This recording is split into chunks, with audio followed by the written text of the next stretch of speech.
Okay, we are here live. Hello, everyone. Welcome to our second episode of Ask ECLC. Are we crooked? Maybe, possibly. Maybe. We'll get closer. Are you close enough to us where you feel like you're part of the conversation? Because you should feel like you're just one of us hanging out. My name is Madison Nicholson, and I am the marketing manager here at the Life Center. And this is our second episode of Ask ECLC. We are a pretty large organization with a lot of different moving parts, and we have found that a lot of times it's hard to explain in a 12-second elevator pitch about everything that we do here. So we decided that we were just going to take time once a month and answer your questions about different parts of our organization, how you can get involved, what fighting poverty actually looks like, what poverty looks like, and what it means to be a part of ECLC and the big picture of making a community a better place. So with me, I have, you guys can introduce yourselves. Hey, I'm Gina Gibson. I'm the executive director. And I'm Stephen Ralph. I'm the director of anti-poverty initiatives. Awesome. Yeah. So we're here today. We're going to talk to Stephen because he, like he said, he works with the GAIN initiative, which is something that is a bigger part of what we do here and something that's super important, but kind of we notice we get a lot of questions about because there's a lot of different parts to what we do here. So with that being said, let's go ahead and start. This question we get a lot. What are the different ways that you have seen people living in poverty in our community? Stephen, you can take it away. Sure. Yeah. Okay, so I think most of us have this vision of what poverty looks like, and that is, when we see somebody in the community who may be homeless and pushing a basket down the street, or we see somebody, at a homeless shelter or in line at a soup kitchen. Those are kind of the immediate images that poverty brings up in your mind. But the reality of poverty is that we have a lot of folks who are, by all appearances, just as normal as anyone else. A lot of these folks are working not just one job, but a lot of times multiple jobs, and just aren't making enough money to be able to be self-sufficient. So I think part of what we need to do as a community is understand that poverty is not what we've always necessarily envisioned it as being. It's not as readily apparent as you might think. There are a lot of folks who are in our communities who are struggling that work and go to school and go to church and do everything everybody else does, but yet we just don't necessarily know the struggles that go on behind the scenes with their housing, their finances, their emotional struggles, all of that. Mm-hmm. Yeah, why do you think there is so much poverty in Evansville? Yeah, great question. Well, there are certainly conditions that have contributed to poverty in our community. I think housing is certainly one of those. Yeah. There just isn't enough housing available, especially for folks who are in a category called extremely low income, and that is 30% of the area median income. So we're talking about folks who make $15,000 or less. Yeah, wow. There's just isn't enough housing. That's one pervasive problem. The other one is employment opportunities.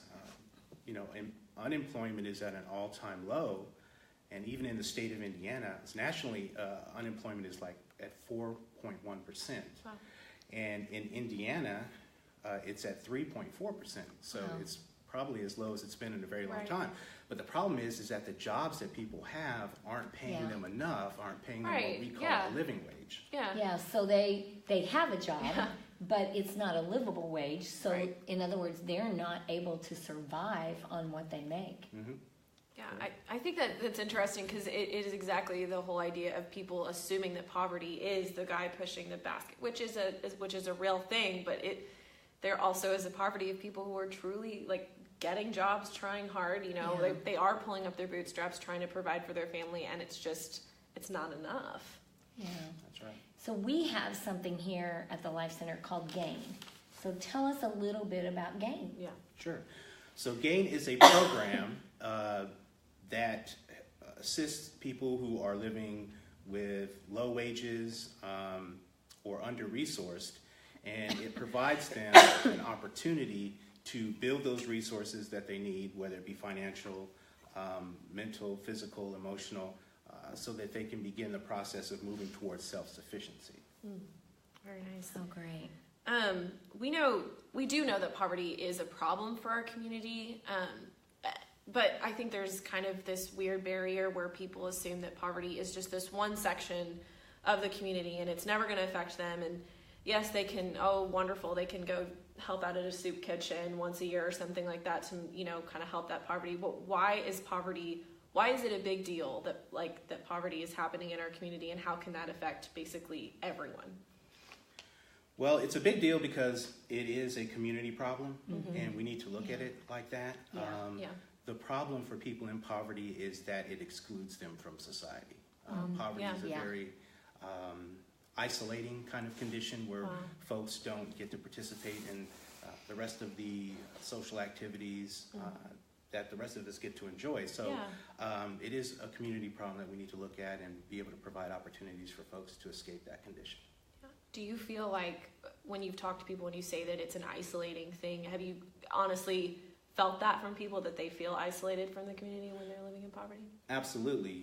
The folks that I work with who are part of the GAIN initiative, and just folks that I encounter in my everyday, job here at the Life Center, that's probably the most communicated thing that people will say to me is that, I just feel like I'm all alone. I feel like I don't have enough people in my corner to help me, and so very much so.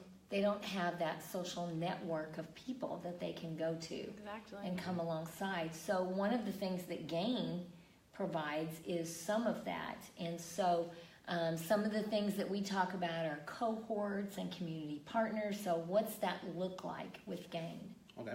So a cohort is a group of people, and that includes program participants. These are folks who are living under-resourced, who want to move to a better place in life. And then we also have community partners. Community partners are volunteers who want to gain a better understanding or deeper understanding about poverty. And what we do is we place them in a class called Getting Ahead in the Just Getting By world, and I brought the book here. It is a 15-week course that allows for a deeper understanding of poverty, and for program participants who are wanting to move to a better place in life, it allows them the process of building resources to move themselves forward. And for volunteers, it's about being able to understand how they can partner with these program participants to help them on their journey out of poverty. That's great. So individuals who might think that they want to be a part of GAIN, whether it's individuals who are in the situation of really struggling, or whether it's individuals who feel like maybe I could help someone who's struggling. What's that look like? And ways they can help. If someone wants to get involved in the GAIN initiative, being a part of the Getting Ahead class is kind of the entry-level way of getting into it, because it provides the training that we offer to both individuals in poverty and then also our volunteers. And so once they've gone through that, then they are able to kind of integrate into the initiative and partner with families on their journey. Do you see a lot of good relationships being formed in that sense if they're taking the Getting Ahead program together, whether they're a client or a partner? Do you see a lot of relationships, is that usually built in that setting? The GAIN initiative is relationship driven. So when we put community volunteers and program participants together, they're building relationships with one another, and that allows them to, it really facilitates the journey for folks as they're moving toward a better place in life, being able to match people together and get them into support groups. So for both volunteers and participants, relationships are key. Why do you think, in the end, we know that people don't necessarily think that it's important to get involved with the Life Center specifically, even though I think that you should.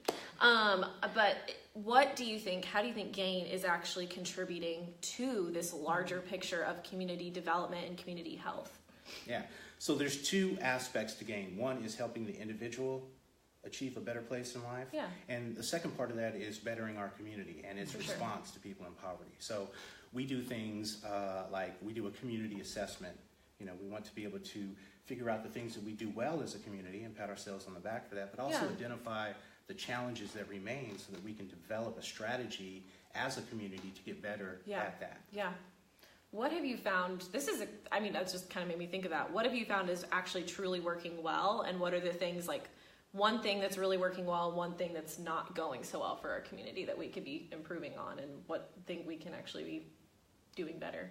Yeah, I think the one thing that we do well as a community is there's a lot of social services out there.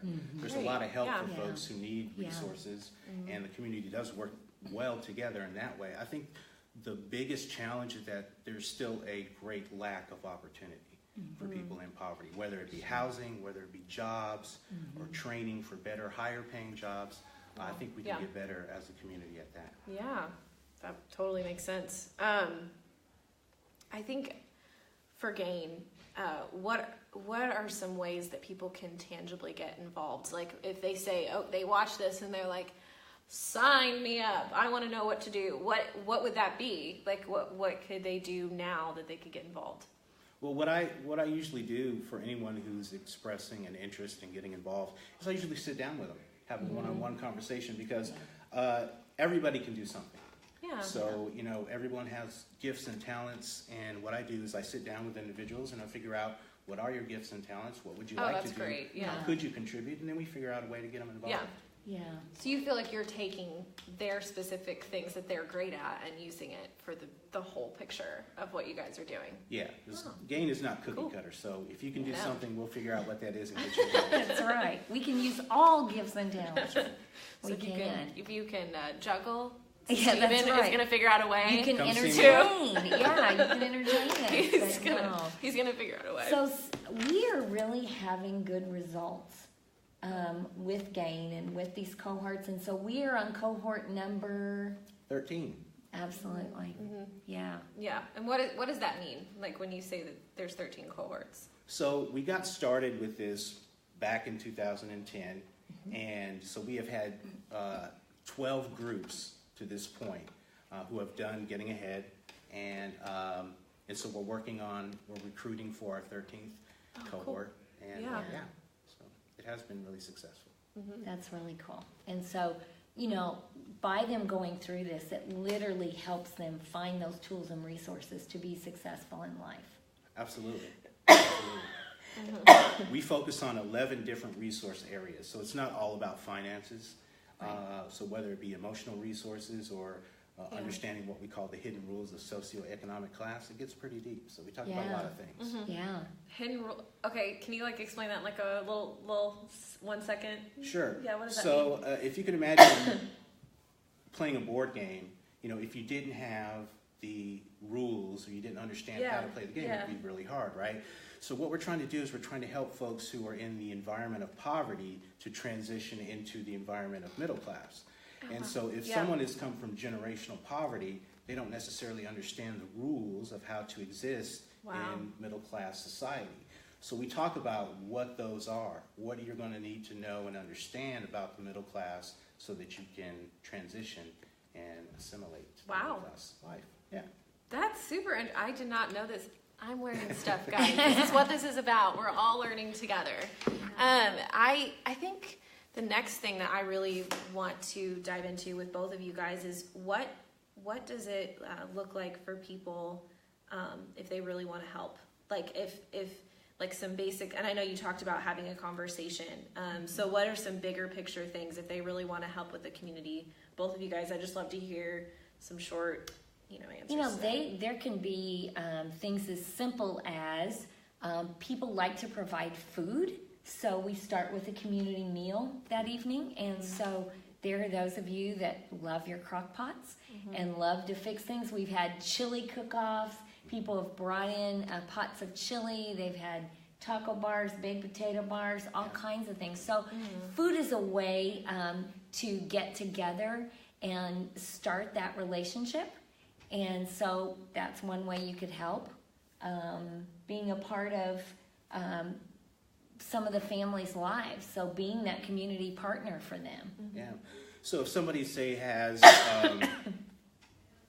financial skills, whether it be helping folks increase their financial literacy or helping folks to create a budget or look at their own finances and create a plan, we have folks who have been involved with us who can do that. And so, depending on what your gifts and talents are, you just kind of look at that and find a way to get you involved. This is just being an intentional friend.